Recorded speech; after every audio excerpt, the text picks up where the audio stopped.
BC. I am Emmanuel Adebanjo, first Nigeria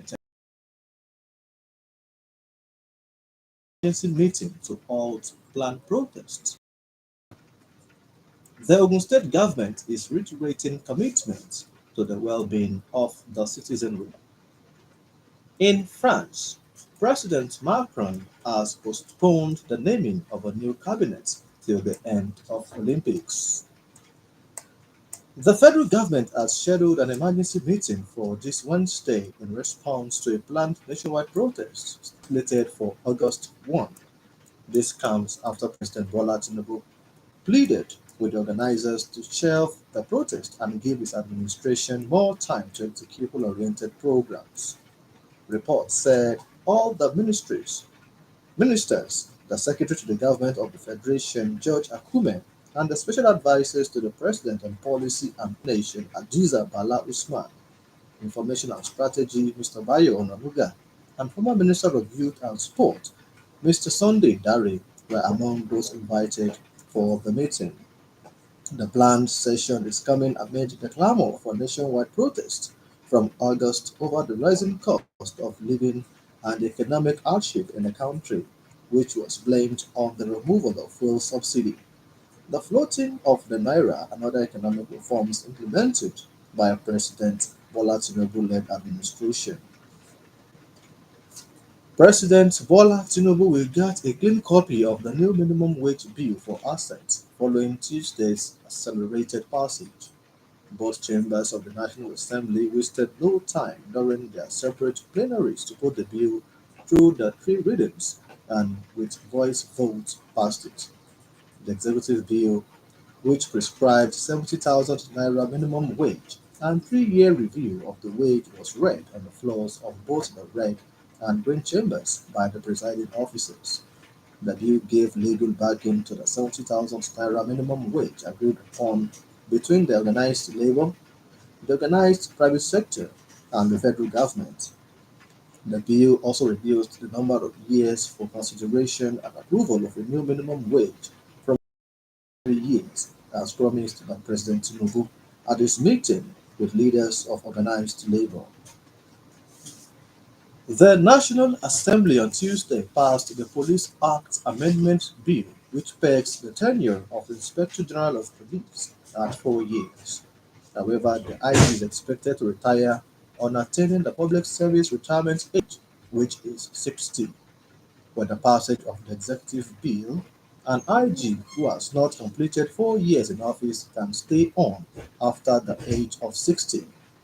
The amendment created a new subsection which states, notwithstanding the provision of subsection 8 of this section, any person appointed to the office of the Inspector General of Police shall remain in office until the end of his term stipulated in the letter of appointment in line with the provision of section 6, 7, subsection 6 of the Act. The bill was passed for first, second, and third reading on Tuesday in both the Senate and the House of Representatives. Meanwhile, the Inspector General of Police, Mr. Kayode Egbetokun, on Tuesday said there was a decline in crime rates across the country in the past few months due to the strategies deployed by the police. Significantly, the IG noted that major crimes dropped to 416 in the last 1 month compared to 734 in May and 530 in June.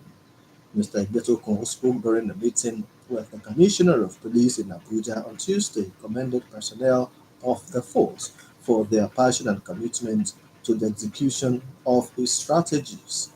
Mr. Igbetokun added that in the fight against criminal activities in the last month, the police arrested a total of 1,284 individuals nationwide. He said in addition that they recorded remarkable success in the fight against criminalities in the last month, manifesting in the arrest of a total of 1,284 suspects nationwide and the recovery of 284 firearms, 6,702 rounds of ammunition, 107 vehicles, and rescue of 97 kidnapped victims. Back home, Governor Dapo Abiodun-led administration in the Gateway State is committed to the well-being of the people through enhanced health care. The head of service, Mr. Kehinde Onasoya, stated this when he, alongside Chairman, Civil Service Commission, Engineer Tokunbo Adebomi, appeared before the House Committee on Establishment and Public Service to give account of its budget performance between January and June. According to the head of service, the governor is to launch health insurance scheme during the forthcoming public service week, with 50% of the funding to be shouldered by the government. Lobby correspondent Dele Ogunleye reports that the HOS, however, solicited the continued support from the lawmakers for the overall development of the state. You are listening to the midday news on OGBC 90.5 FM. French President Mr. Emmanuel Macron has said he won't name a new government until after the end of the Paris Olympics. It comes after the new Popular Front (NPF), a left-wing coalition that makes up the largest group in France's parliament after recent elections, put forward a little-known civil servant, Lucy Castex, as the candidate for prime minister. Responding to the proposal, Mr. Macron said that to make a new appointment before mid-August will create disorder. Left-wing politicians have however accused him of trying to cancel the result of the legislative elections. The Olympics get underway with an opening ceremony in central Paris on Friday and will conclude on 11 August. US Vice President Ms. Kamala Harris has gone on the offensive against Mr. Donald Trump in the first rally of a White House campaign, portraying November's election as a choice between a former prosecutor and a convicted felon. Speaking to a crowd of about 3,000 in the battleground state of Wisconsin, Ms.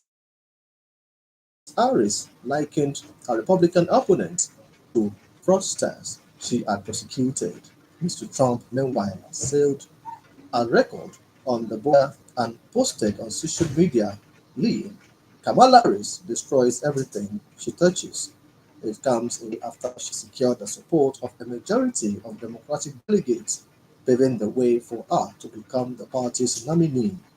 On Sunday afternoon, President Joe Biden announced he was withdrawing from the race and endorsed his vice president amid mounting pressure from top Democrats and donors following his disastrous debate against Trump in late June. Taiwan is bracing for the arrival of powerful typhoon Gabrielle, which is expected to make landfall on the island's northeast coast in the next few hours. The storm, the fourth typhoon of the season to affect the island, had led to the cancellation of parts of its largest annual military drills. According to the Transport Ministry, almost all domestic flights have been cancelled, along with more than 200 international flights.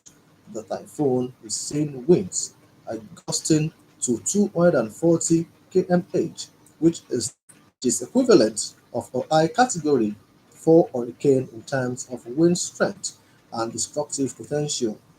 The government has declared this Wednesday as a typhoon day, suspending work and classes across the island except for the Kinmen Islands. Dozens of people have been detained in the Uganda's capital, Kampala, after joining scattered anti-corruption protests in defiance of an official ban. Lawyers said around 60 people, including a prominent TV presenter and three gang protest leaders, were hurriedly brought before the court and remanded in custody following a march on the country's parliament on Tuesday. President Yoweri Museveni, who has ruled Uganda for almost 4 decades, had warned before the event that protesters were playing with fire. The march was organized on social media amidst anger over running allegations of corruption involving several high-profile public officials. Police previously announced that they had refused to give permission for the march and would not allow any demonstration that threatened Uganda's peace and security. On sports, Chelsea manager Enzo Maresca says there will be no problem when midfielder Enzo Fernandez join up with the rest of the squad on Monday on their US preseason tour. The 20-year-old midfielder was accused by the French Football Federation of signing a racist and discriminatory chant after Argentina won the Copa America. The song contains lyrics which question the heritage of France's black and mixed players. FIFA has started an investigation into the incident, but Coach Maresca believes there will be no issues. Cholera thrives in a dirty environment. Let us keep the disease away by maintaining a healthy environment. To end the midday news, another look at the major items. The federal government is about now holding an emergency meeting in response to a planned nationwide protest slated for August 1st. The Ogun State Head of Service, Mr. Kehinde Onanuga, appearing before the House Committee on Establishments and Public Service on Tuesday, reiterated the commitment of the Governor Dapo Abiodun-led administration to the well-being of the people. We also told you that the French President, Mr. Emmanuel Macron, has said he would not name a new government until after the Paris Olympics. The midday news was created by Waheed Ogunjobi and broadcast from OGBC Abeokuta. For exclusive programs and the latest news updates, visit our website at www.ogunradio.ng.